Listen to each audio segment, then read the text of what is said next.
بسم اللہ الرحمن الرحیم۔ السلام علیکم ورحمۃ اللہ وبرکاتہ۔ عزیز طلبہ، امید کرتا ہوں آپ خیریت سے ہوں گے انشاءاللہ۔ گزشتہ سبق میں ہم نے فارابی کے حالات زندگی کا جائزہ لیا تھا۔ آج ہم مزید حالات زندگی کو پڑھنے جا رہے ہیں۔ گزشتہ سبق میں ہم نے یہ جانا تھا کہ فارابی کا شجرہ نسب کیا ہے، آپ کے والد اور دادا کا نام کیا ہے، نیز آپ کی تاریخ ولادت اور تاریخ وفات کیا ہے، فارابی کا تعلق کس شہر سے ہے اور یہ شہر فاراب موجودہ کس ملک میں واقع ہے، اور ہم نے یہ بھی دیکھا کہ فارابی کی تعلیمی اور تربیتی لیاقت کیا ہے۔ جبکہ آج کے سبق میں ہم جانیں گے کہ فارابی کے علمی اسفار اور آپ نے انہی اسفار میں اپنی تصنیفات لکھی ہیں۔ جب بندہ سفر کرتا ہے تو دوران سفر وہ مختلف طرح کی شخصیات سے ملتا ہے، علم دوست شخصیات سے متعارف ہوتا ہے، تو فارابی کا سیف الدولہ سے تعلق کیسے بنا؟ مزید یہ کہ فارابی کی وفات کیسے وجود میں آئی، آپ سفر میں تھے یا حضر میں تھے، مقیم تھے یا مسافر تھے کہ آپ وفات پا گئے۔ مزید ہم فارابی کے اخلاق، عادات اور آخر میں فارابی کی تصنیفات کا جائزہ لیں گے انشاءاللہ۔ عزیز طلبہ، جو قومیں اپنے محسنین کو جانتی ہیں، اپنے محسنوں کا احسان چکانا چاہتی ہیں، تو ان کے احسان کو کبھی فراموش نہیں کرتی۔ آپ کے سامنے اسکرین پر یہ ایک کرنسی نوٹ ظاہر ہو رہا ہے۔ یہ کرنسی نوٹ قزاقستان کی حکومت نے شائع کیا تھا اور اس پہ شیخ فارابی کی تصویر چسپاں کر کے یہ تأثر دیا کہ فارابی شہر فاراب سے تھے اور فاراب موجودہ قزاقستان میں واقع ہے، لہذا قزاقستان کی حکومت نے فارابی کو اپنے محسنین میں شمار کیا اور ان کے احسان کے بدلہ انہیں یہ دیا کہ ان کی تعلیمات اور ان کے نام کو اجاگر کرتے ہوئے آپ کے عکس کو اپنے کرنسی نوٹ پر شائع کیا۔ آئیے بڑھتے ہیں آج کے سوالات کی طرف کہ فارابی کے علمی اسفار کیا کیا تھے اور کہاں ہوئے، اور انہی اسفار کے ضمن میں آپ کا سیف الدولہ سے تعلق کیسے بنا۔ حکماء اسلام میں علامہ عبدالسلام ندوی صاحب رقم طراز ہیں کہ بغداد میں علوم عقلیہ کی تکمیل کے بعد فارابی 330 ہجری میں شام کا سفر کرتے ہیں، کیونکہ طبقات الاطباء میں آپ کی کتاب سیاست مدنیہ کی نسبت لکھا ہے کہ آپ نے یہ کتاب بغداد میں لکھنی شروع کی۔ یہ تو ٹھیک ہے کہ آپ نے اس کو بغداد میں لکھنا شروع کیا، لیکن یہ کتاب اختتام پذیر کہاں پر ہوئی، اس میں اختلاف ہے۔ 340 کے آخر میں آپ اس کتاب کو اپنے ساتھ شام لے گئے اور 341 ہجری میں دمشق میں آپ نے اس کتاب کو مکمل کیا، جبکہ ابن خلیقان میں ہے کہ فارابی بغداد میں علوم حکمیہ کی تحصیل و تکمیل کرتے رہے اور وہیں انہوں نے اپنی آخری کتابیں بھی لکھی اور بغداد سے دمشق کا سفر کیا۔ لیکن آپ دمشق میں رکے نہیں ہیں، دمشق سے آپ مصر چلے گئے اور آپ نے اپنی اسی کتاب سیاست مدنیہ میں لکھا ہے کہ آپ نے اس کو بغداد میں لکھنا شروع کیا اور مصر میں اس کی تکمیل کی ہے۔ تو ایک قول کے مطابق اس کتاب کی تکمیل 341 ہجری میں دمشق میں ہوتی ہے، جبکہ دوسرے قول کے مطابق اس کتاب کی تکمیل مصر میں ہوتی ہے۔ آپ دمشق گئے ضرور تھے، بغداد سے دمشق جاتے ہیں، لیکن دمشق میں آپ نے قیام نہیں فرمایا بلکہ آپ مصر تشریف لے گئے اور وہیں آپ نے اس کتاب کو مکمل کیا۔ عزیز طلبہ، علم اگرچہ سراپا عزت ہی عزت ہے، لیکن یہ بہت مجاہدے اور مشقت کے بعد جا کر حاصل ہوتا ہے۔ دمشق میں فارابی نے اپنے ابتدائی زمانے کو نہایت تنگ دستی اور مشکلات کے ساتھ گزارا ہے۔ بعض مؤرخین نے لکھا کہ آپ ایک باغ کے رکھوالے مقرر ہوئے اور اسی باغ کے قریب ایک شخص وہاں پر پہرا دیا کرتے تھے، آپ کے ہاتھ میں چراغ ہوتا تھا، فارابی کے پاس چراغ تک میسر نہ تھا۔ ایک دن اس چراغ والے سے آپ نے کہا کہ آپ پہرا دے رہے ہیں، آپ چراغ مجھے دے دیجئے، میں اس سے مطالعہ کرنا چاہتا ہوں۔ اس نے ایک دن تو چراغ دے دیا، لیکن دوسرے دن انہوں نے منع کیا اور چراغ دینے سے صاف انکار کر دیا، تو فارابی ان کے ساتھ چلتے رہے اور ان کے چراغ کی روشنی میں مطالعہ بھی کرتے رہے۔ بالآخر انہوں نے وہ چراغ فارابی کو ہدیہ کر دیا۔ فارابی کا سیف الدولہ سے تعلق کیسے بنا، یہ نہایت دلچسپ واقعہ ہے۔ اسی کتاب حکمائے اسلام میں علامہ ندوی صاحب لکھتے ہیں کہ سیف الدولہ ابو الحسن علی بن عبداللہ بن حمدان تغلبی یہ شام کے بادشاہ تھے، جو 303 ہجری میں یا 301 ہجری میں پیدا ہوئے اور 356 ہجری میں آپ کا حلب کے مقام پر انتقال ہوا۔ سیف الدولہ نہایت سخی، فصیح، بلیغ اور علم و ادب کے قدردان تھے، علم دوست تھے۔ آپ کے دربار میں ہر وقت شعراء، ادباء اور ارباب کمال، ارباب فن کا مجمع رہتا تھا، جن میں مشہور شاعر متنبی قابل خاص ذکر ہیں۔ متنبی اور فارابی یہ دونوں ہم عصر بھی ہیں، اور سیف الدولہ کے دربار میں آپ دونوں کا آمنا سامنا بھی رہا ہے۔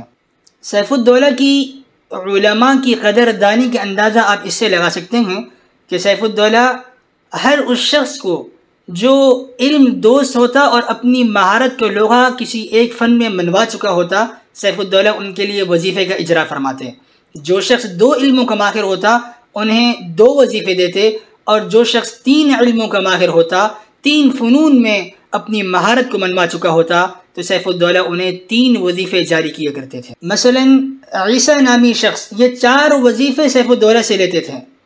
ایک وظیفہ تو اس لیے کہ یہ طبیب تھے، دوسرا وظیفہ اس لیے کہ آپ ترجمہ کرنا جانتے تھے، اور ترجمے کی وجہ سے آپ چونکہ سریانی زبان جانتے تھے، عربی زبان سے واقف تھے، تو عربی اور سریانی ان دونوں زبانوں کے جاننے کی وجہ سے ایک وظیفہ آپ کو ترجمے کا ملتا، اور 2 دیگر علوم کی وجہ سے آپ کو ملا کرتے تھے۔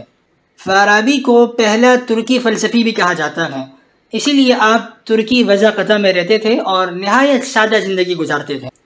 فارابی جب سیف الدولہ کی مجلس میں آئے تو سیف الدولہ نے اپنے ارد گرد جو غلام کھڑے تھے ان سے کچھ کوڈ ورڈ میں، کچھ مخفی زبان میں اپنے بات کی۔ فارابی نے اسی زبان میں جواب دیا۔ سیف الدولہ بہت حیران ہوئے اور کہا آپ کو یہ زبان آتی ہے؟ تو فارابی نے کہا جی بالکل، میں 70 سے زائد زبانیں جانتا ہوں۔ اس پر سیف الدولہ نے آپ کو علماء کے قریب کیا اور آپ ہر عالم سے بات کرتے رہے، یہاں تک کہ وہ علماء خاموش ہو گئے اور فارابی اس فن میں، اس علم میں بولتے چلے گئے، یہاں تک کہ سیف الدولہ آپ کو ایک خلوت میں لے گئے اور کہا آپ کچھ کھانا چاہتے ہیں؟ فارابی نے کہا نہیں۔ کہا آپ کچھ پینا چاہتے ہیں؟ فارابی نے کہا نہیں۔ پھر آخر سیف الدولہ نے کہا اچھا آپ کچھ سننا چاہتے ہیں؟ سیف الدولہ نے کچھ گانے والی لونڈیوں کو طلب کیا جو فن موسیقی کی ماہر شمار کی جاتی تھیں، اب وہ گا رہی تھیں۔ فارابی ان میں نکتہ چینی فرماتے چلے گئے کہ یہ غلط ہے اور یہ ساز غلط ہے۔ سیف الدولہ حیران ہوئے اور کہا آپ اس فن سے بھی واقف ہیں؟ فارابی نے کہا جی بالکل۔ پھر فارابی اپنی کمر سے ایک تھیلی نکالتے ہیں اور اس میں سے کچھ لکڑیاں نکال کر انہیں ایک طرز پر بجانا شروع کیا۔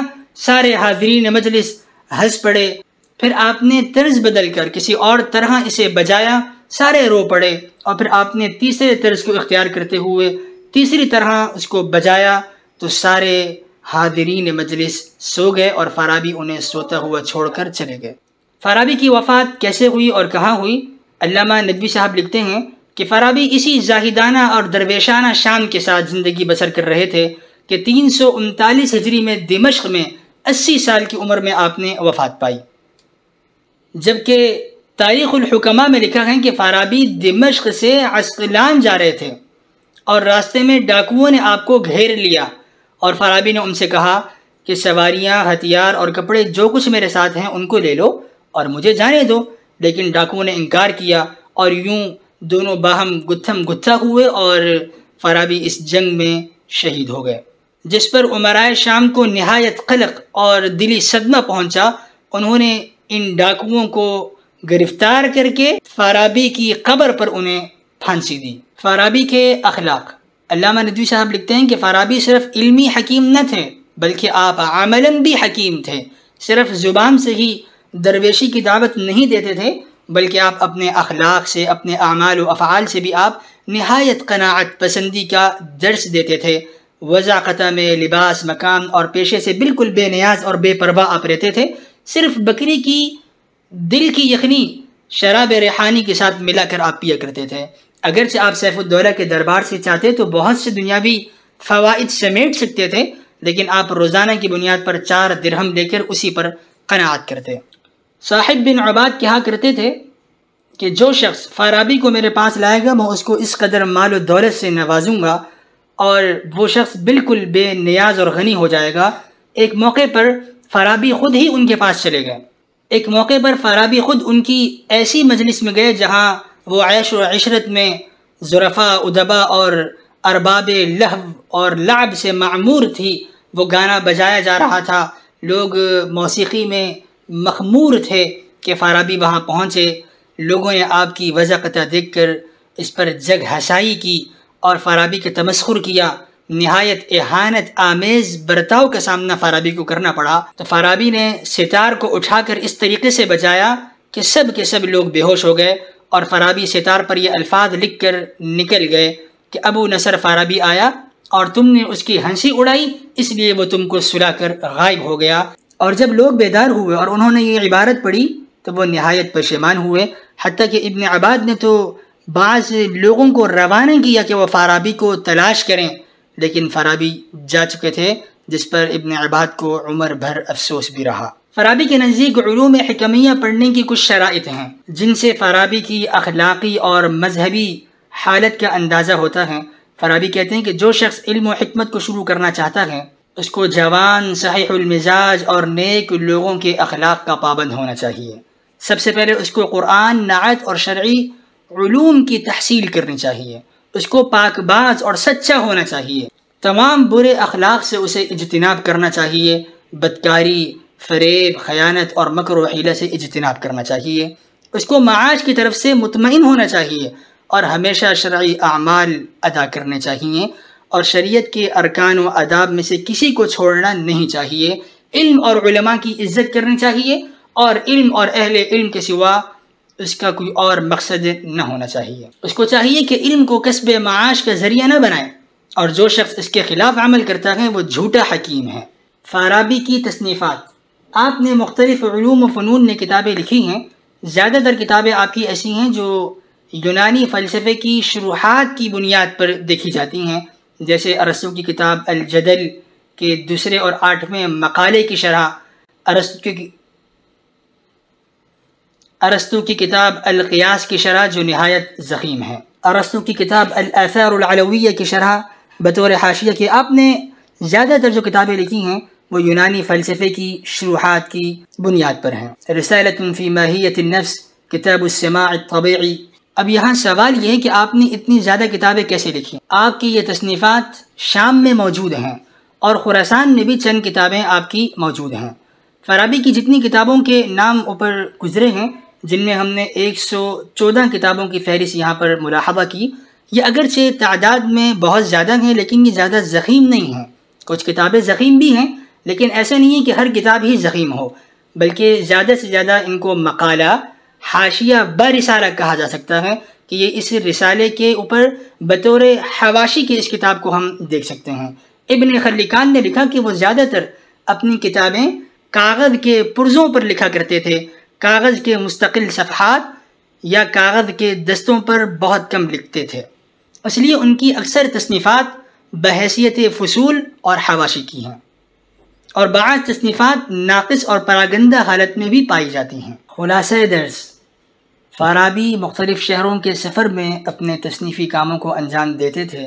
سیف الدولہ آپ کے نہایت قدردان تھے، لیکن فارابی اپنے زاہدانہ اور درویشانہ مزاج کی وجہ سے ان سے زیادہ مستفید نہیں ہوتے تھے۔ صوفیانہ وضاقتہ میں رہنے کو آپ ترجیح دیتے۔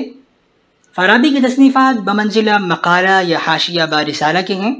ایک قول کے مطابق آپ کی وفات طبعی، جبکہ دوسرے قول کے مطابق آپ نے ڈاکوؤں سے لڑتے ہوئے شہادت پائی ہے۔ آئندہ درس کے مندرجات: فارابی کا فلسفہ کیا تھا؟ فارابی کا نظریہ خدا کیا ہے اور آپ نے کن دلائل سے وجود باری تعالیٰ کو ثابت کرنے کی کوشش کی؟ نیز فارابی کا نظریہ نبوت کیا ہے؟